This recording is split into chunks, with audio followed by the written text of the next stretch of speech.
Hi friends, it's me Anjali from Team Formulator is here with a new lecture of biology. आज का biology का lecture ecosystem से जो ecology वाला आपका मॉड्यूल है वहां पर से रिलेटेड है। इकोलॉजी में आपको फर्स्ट पार्ट में पढ़ाया गया था एबायोटिक बायोटिक फैक्टर्स के बारे में, आपको पढ़ाया गया था डिफरेंट टाइप ऑफ टेम्परेचर्स या फिर ऑर्गेनिज्म जहाँ पे कन्फॉर्मर रेगुलेटर्स, ठीक है, इनके बारे में बताया गया था। आज हम लोग शुरुआत करेंगे इकोसिस्टम से।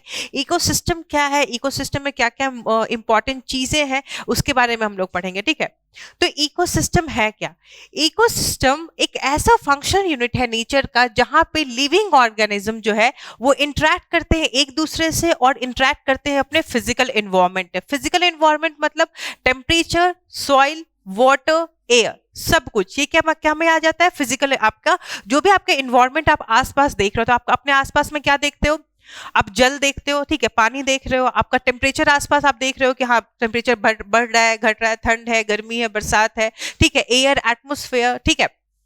और आप जितनी भी फिजिकल चीजें हैं जो नॉन लिविंग थिंग है, abiotic factors of biotic factors भी, जैसे आप अगर रह रहे हो तो आपके साथ साथ प्लांट्स भी हैं, ठीक है, और ऑर्गेनिज्म भी है, कैट है, रैट है, डॉग्स हैं, ठीक है, जंगल में जितने सारे जानवर हैं। तो कैसे लिविंग ऑर्गेनिज्म खुद अपने आप से इंटरेक्ट करता है और अपने फिजिकल एनवायरनमेंट से इंटरेक्ट करता है, ये सब को एक साथ मिला करके हम क्या कहते हैं? इकोसिस्टम कहते हैं। क्या कहते हैं? इकोसिस्टम कहते हैं। तो ecosystem it is a functional unit of nature in which living organism interact with each other and surrounding physical environment, ठीक है। अब नेक्स्ट देखिए बायोस्फीयर। तो बायोस्फीयर क्या है? तो इकोसिस्टम मतलब समझ में आ गया आपको, एक फंक्शनल यूनिट है नेचर का जहां पे ऑर्गेनिज्म जो है, लिविंग ऑर्गेनिज्म जो है वो एक दूसरे से इंटरेक्ट कर, जैसे मैन है, वो मैन टू मैन भी इंटरेक्शन हो रहा है, ठीक है ना। आप अगर ह्यूमन बीइंग तो ह्यूमन बीइंग से भी इंटरेक्ट कर रहे हैं, बर्ड से भी इंटरेक्शन है, उनका प्लांट से भी इंटरेक्शन है, और प्लांट का सॉइल से भी इंटरेक्शन हो रहा है, एयर से भी हो रहा है, वाटर से भी हो रहा है, ठीक है। तो इस सब का मतलब कैसे प्लांट्स, कैसे लिविंग और नॉन लिविंग एक दूसरे के साथ इंटरेक्ट करके इस नेचर में एग्जिस्ट कर रहे हैं, उसको हम क्या कहेंगे? उसको हम कहेंगे इकोसिस्टम। उसको हम क्या कहेंगे? इकोसिस्टम। अब है बायोस्फीयर। बायोस्फीयर क्या है? तो बायो मतलब लिविंग होता है, ठीक है, सबसे बेसिक चीज है बायो मतलब लिविंग, ठीक है। अब बायोस्फीयर क्या है? Biosphere is a global ecosystem consisting of all local ecosystem on earth. जितने भी लोकल इकोसिस्टम, जितने भी इकोसिस्टम प्रेजेंट है, सबको मिला करके हम क्या बोलते हैं? बायोस्फीयर बोलते हैं। सबको मिला करके हम क्या कहते हैं? बायोस्फीयर। अब बायोस्फीयर को समझने का एक अलग तरीका भी है आपका, ठीक है। बायोस्फीयर को समझने के लिए एक अलग तरीका क्या है, ये समझिए।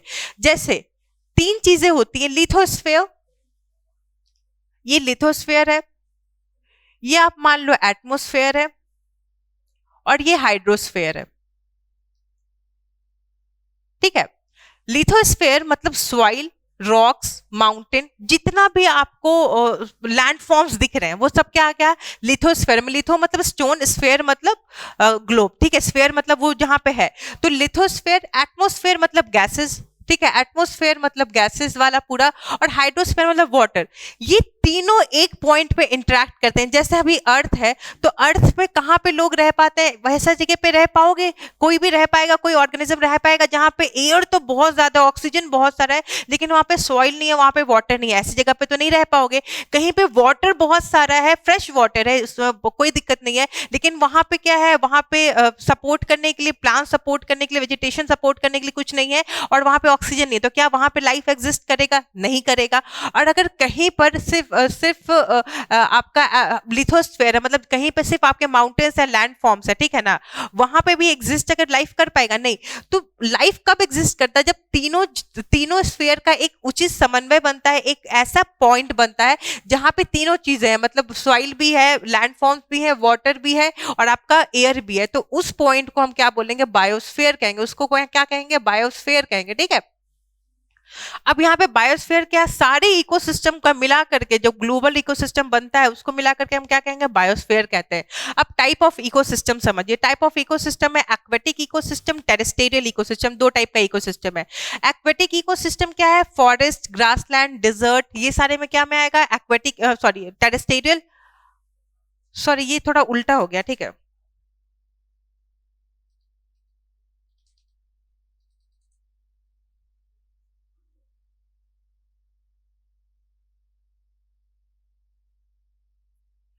एक्वेटिक इकोसिस्टम मतलब जहाँ पे जो बेसिक है वो वहाँ पे जल में वो पूरा का पूरा जो लाइफ है वो लाइफ साइकिल जो है वो चल रहा है, और टेरेस्ट्रियल मतलब वो लैंड पे चल रहा है। तो आप लैंड में देखो फॉरेस्ट एक अलग इकोसिस्टम है जहाँ पे प्लांट्स भी है, सॉइल भी है, एयर भी है, वाटर भी है, छोटे मोटे रिवर्स भी है, ठीक, छोटा मोटा वहाँ पे वाटर बॉडी भी प्रेजेंट है, और आपके एनिमल्स भी प्रेजेंट है, कुछ लोग भी प्रेजेंट है, ठीक है। तो ये कैसा इकोसिस्टम हो गया? ये ऐसा इकोसिस्टम जो लैंड पे एग्जिस्ट करता है। जो कहाँ एग्जिस्ट करता है? लैंड पे एग्जिस्ट करता है।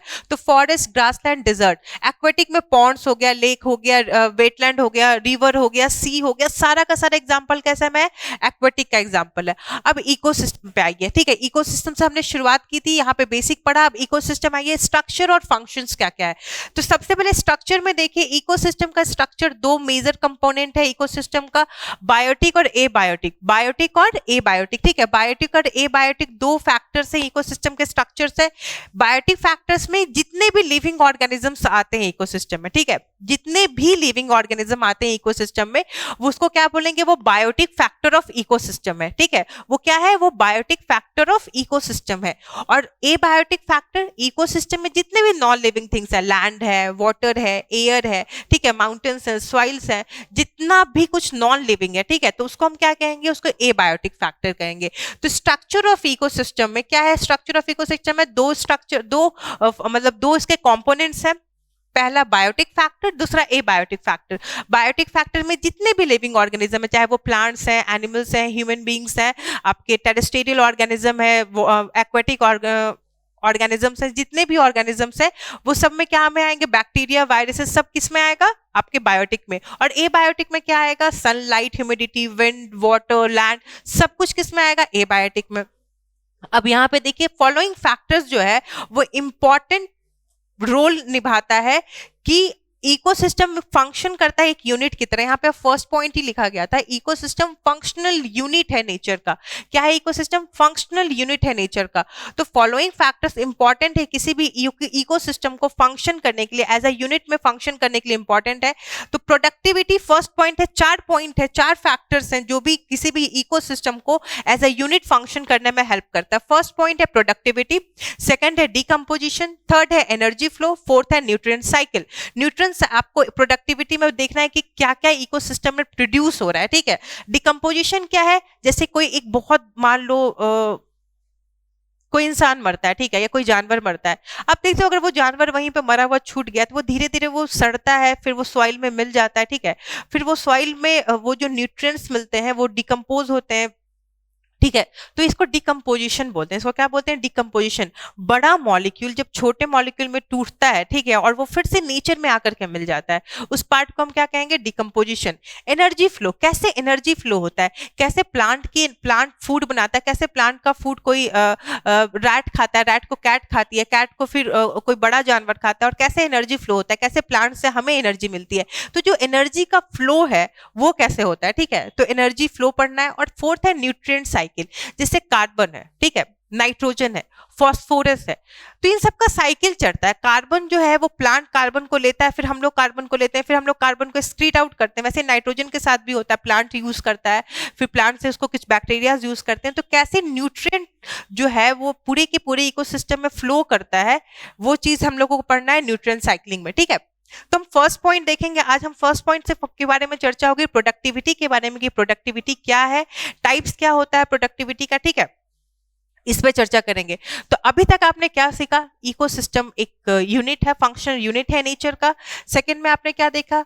सेकंड में आपने देखा कि बायोस्फीयर क्या है? ग्लोबल इकोसिस्टम है पूरा का पूरा, पूरे के पूरे जो ग्लोबल इकोसिस्टम का सब इकोसिस्टम मिल करके क्या बनाता है? बायोस्फीयर। बायोस्फीयर वो जोन है जहां पे लाइफ एग्जिस्ट करती है।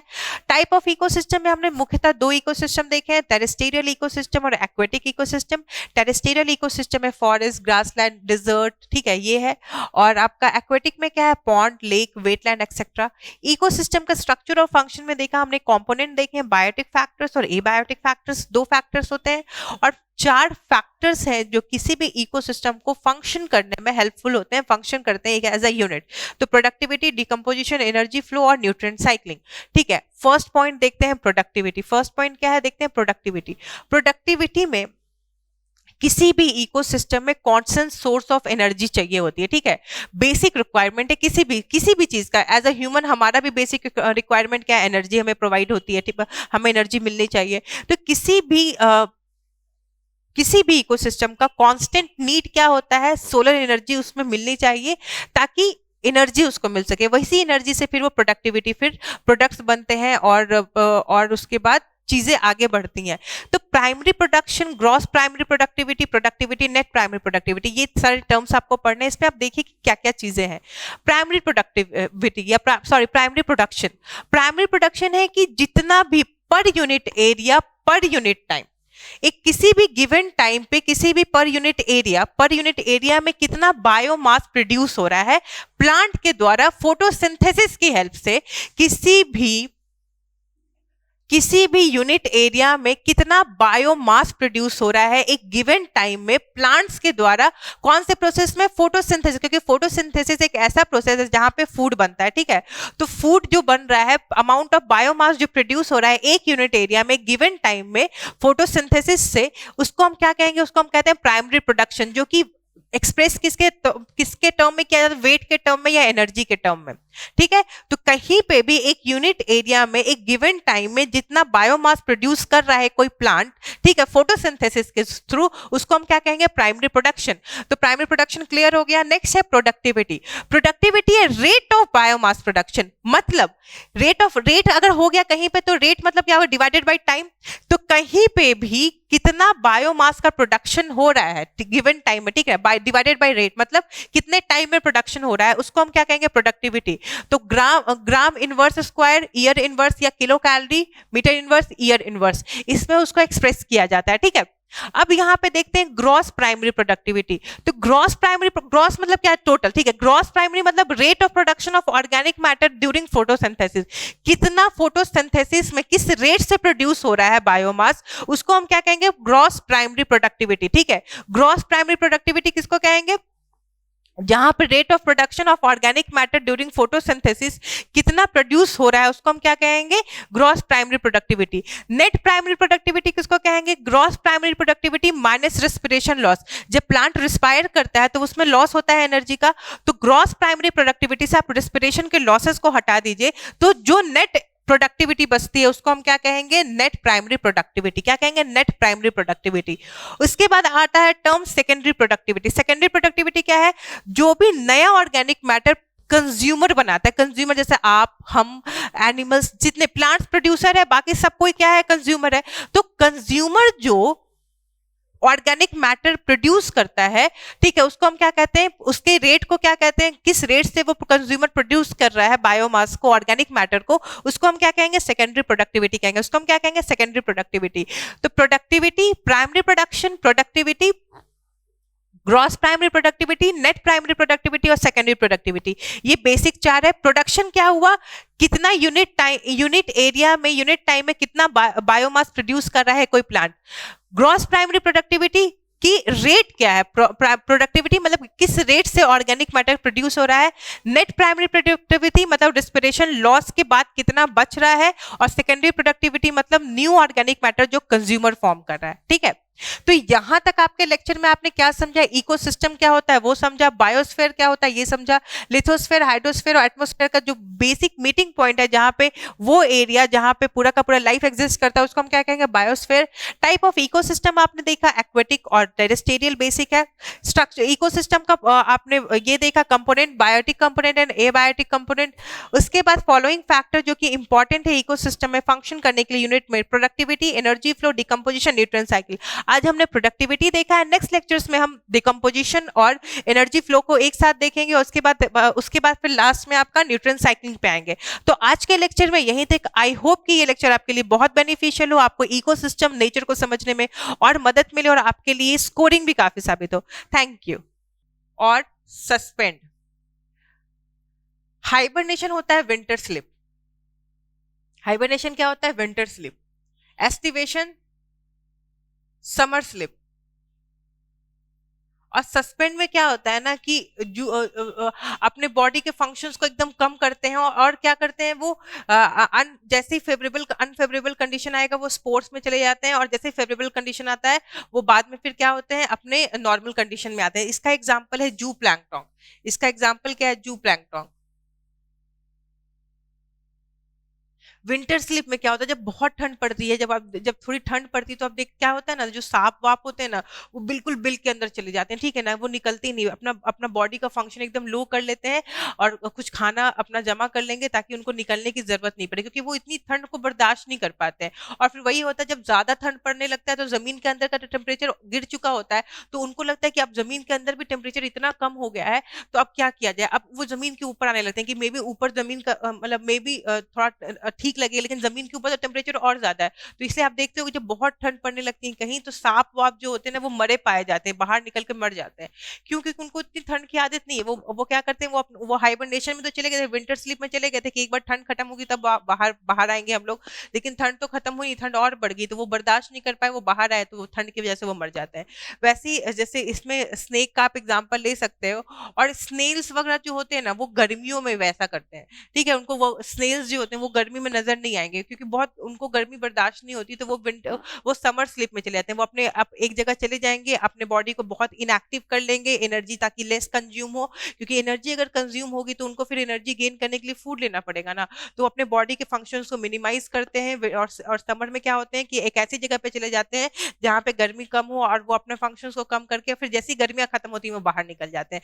तो इसका फंक्शन ये सस्पेंड में, ये हाइबरनेशन में विंटर स्लीप मतलब ठंड के दिनों में अपने एक्टिविटी को कम करके चुपचाप रहना, ताकि फूड का कंजम्पशन कम हो, एनर्जी कम यूज हो, और उसके जैसी ठंड खत्म होती है वो बाहर आ जाते हैं। वैसे गर्मियों में समर स्लीप में क्या होगा कि समर के टाइम में वो बाहर नहीं निकलेंगे, ठीक है, और सस्पेंड में तो होता है कि वो अपना फंक्शन ही बहुत कम करते हैं, ताकि कम एनर्जी यूज और कम काम करें, ताकि उनको दिक्कत ना हो, ठीक है, और वो अपना जैसे ही फेवरेबल कंडीशन आता है वो बाहर आ जाते हैं। इसका एग्जाम्पल है जू प्लैंकटन। जू प्लैंकटन जो वाटर बॉडीज में होती है, तो स्पोर क्या करता है ना, वो जैसी अनफेवरेबल कंडीशन आता है तो वो स्पोर फॉर्मेशन में, स्पोर क्या होता है, उनका स्पोर जो होता है वो अनफेवरेबल कंडीशन में स्पोर के फॉर्म में आ जाते हैं, उसके बाद वो स्पोर का प्रोडक्शन होता ही नहीं, जब तक फेवरेबल कंडीशन नहीं आएगा वो स्पोर से वो बाहर ही नहीं आते हैं, ठीक है, फिर वो बाद में उनका जर्मिनेशन होता है, फिर वो प्लांट बनते हैं। तो ये एग्जाम्पल्स है, तीन एग्जाम्पल हुआ, हाइबरनेशन, एस्टिवेशन और सस्पेंड, तीन टाइप का एग्जाम्पल हुआ।